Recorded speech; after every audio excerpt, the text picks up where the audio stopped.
Hi, my name is Nissa and I am a graduate assistant here at the Counseling Center. And today I wanted to share with you all how to make a fidget toy. So fidget toys have a lot of benefits to them. Fidgeting can help release a lot of nervous energy you might have. It can also increase focus and concentration.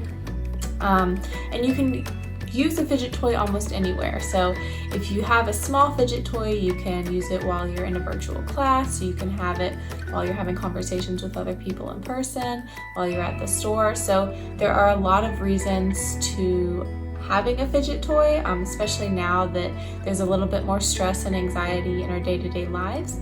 So I just wanted to share with you all how you can make an easy, affordable, cheap fidget toy that you can use a lot. Okay, so this is a fidget I've made in the past, and I use a lot, and there are a lot of different ways you can use your fidget. So the main idea behind this particular design is being able to slide the beads back and forth. So you can slide the beads back and forth with two hands, but you could also use one hand if you wanted, so just kind of using your thumb and pushing the beads up. And the other thing about this fidget is that the beads roll. So you can just kind of hold it in your hand and roll them back and forth. And that will also be a sensory way to kind of de-stress and relax. Other thing I've done, if I am in a Zoom class or something and I don't necessarily want everyone to see that I'm fidgeting, you can actually roll it on your leg or some other part of your body, and it can be really calming as well. So that's what we're going to be making today. So what you are going to need for this is a couple different things. First, you're going to need beads. And when you're selecting your beads, you want to select beads that are going to be big enough that you can kind of double string it through. So if you can fit the string through twice, then that bead's going to be able to be big enough to work with. Other than that though, let your imagination run wild. So I've seen fidgets like this where you can use the square beads that have different letters or numbers on them and you can spell something. It could be nice to maybe spell something like breathe or calm or courage, something to help remind you, or you could get numbers. Maybe you want to count to 10 if you're trying to count to 10 to de-stress or calm down. So that's kind of the only thing with the beads is you just want to make sure that they are wide enough that you can fit your string in twice. And then you're also going to want some string. So for the string, the only thing that really you want to make sure that you're thinking about is you might want a string that's a little bit more silky. So twine or something like that might not be the best choice for this project just because the beads might have a little bit harder of a time sliding on something like twine. But if you've got beads and you have string, then you're pretty much good to go. So the first thing you want to do is you want to measure out your string. So first, the way that you're going to measure out your string is you have to figure out how large you want this to be. So for the one that I typically use, which is this one, I've got 7 beads on it and it works good for me. It fits my hand size pretty well. So that might be something you want to keep in mind is how big are your hands. If you have larger hands, you might want more beads. Or it might depend on how you want to do it. So I like to do it a lot of times where I'm just doing it one-handed. And so I want something that I can kind of easily manipulate in one hand. But if you prefer to do the two-handed thing and you want to do more of the sliding back and forth, then you might want to have more beads to use before you have to go the opposite direction. So the one I'm going to show you all how to make today is actually going to be using 10 beads. So it's a little bit larger than this one. And the way you determine the length of your string is going to be by lining up the beads you want to use. And then after you've got them right next to each other, you want your string to be essentially 4 times the length of the beads. And so the easiest way you can kind of conceptualize that is just by folding your string in half and then measuring and seeing if it is double the length of your string. So in this case, it looks to be about double of what I had. So that is how I'm going to know that this is going to be a good length. And there's really no wrong way to do it. If your string is a little bit longer, if you have less beads, that just means you're gonna have a little bit more space in between the beads as you're sliding them. But that's okay. So you can't really go wrong when you're doing it.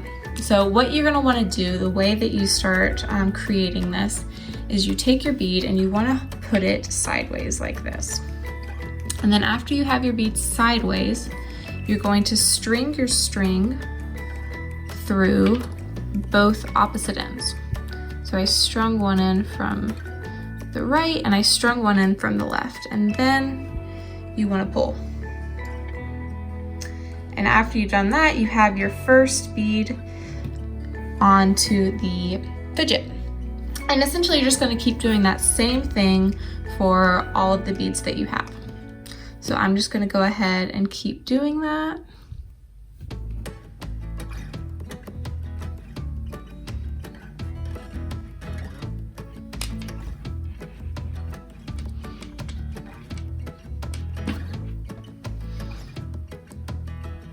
Until I've got all of them.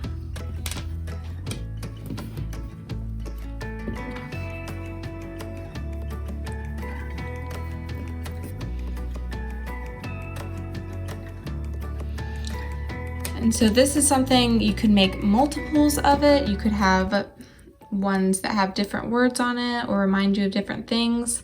The colors I selected for mine are colors that just remind me of the outdoors. So I have that yellow that reminds me of the sunshine. I have the green that reminds me of the grass and the trees. I've got the orange that reminds me of the different flowers that I have outside. And then the blue that reminds me of the sky. But also it could be water, but really this blue in particular reminds me more of the sky. And so as you're doing this, there's really you can't really mess it up. So if you're worried that something looks a little off, you can just kind of wiggle them around and it should end up being okay. And so when I went out to get some supplies to make some of these, I found that this is pretty affordable because all you really need is string and beads. You can get these at a craft store if you wanted to, but you could also get them at Dollar Tree or Dollar General. There are a lot of different places that you can get these supplies. I went to Michael's because there's a craft store right by my house, and I actually found a kit that included the beads and the string that was only $4. So I got that because I liked the colors in it and because it had everything together. But if you go somewhere like the Dollar Tree, you might actually be able to get it at even a more affordable rate than I was able to get it.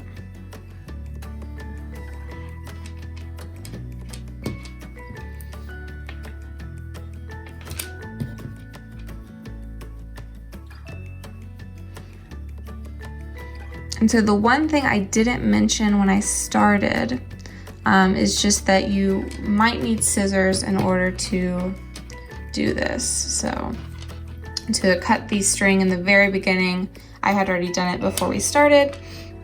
But if you are getting started and the string that you bought initially is a little bit too long, then you might want to get scissors or something to kind of cut the length down.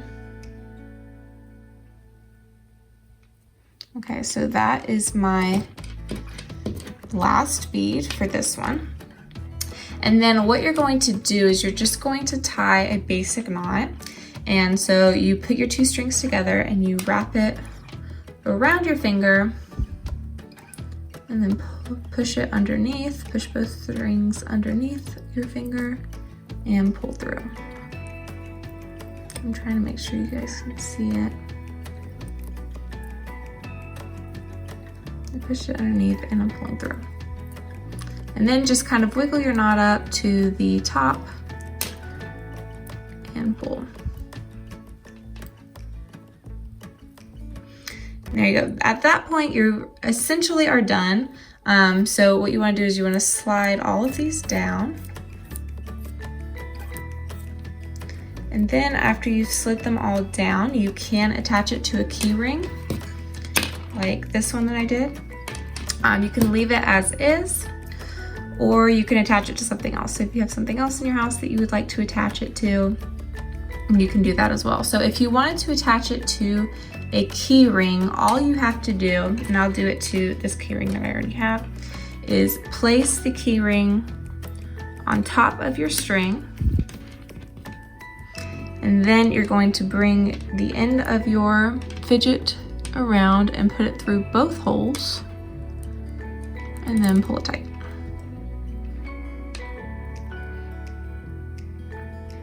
And there you go. And now you have it attached to a key ring, and you can keep working with it and sliding it. If it's a little bit stiff at first, depending on the type of string that you're using, just keep working it and keep sliding it, and it should loosen up a little bit as you keep going.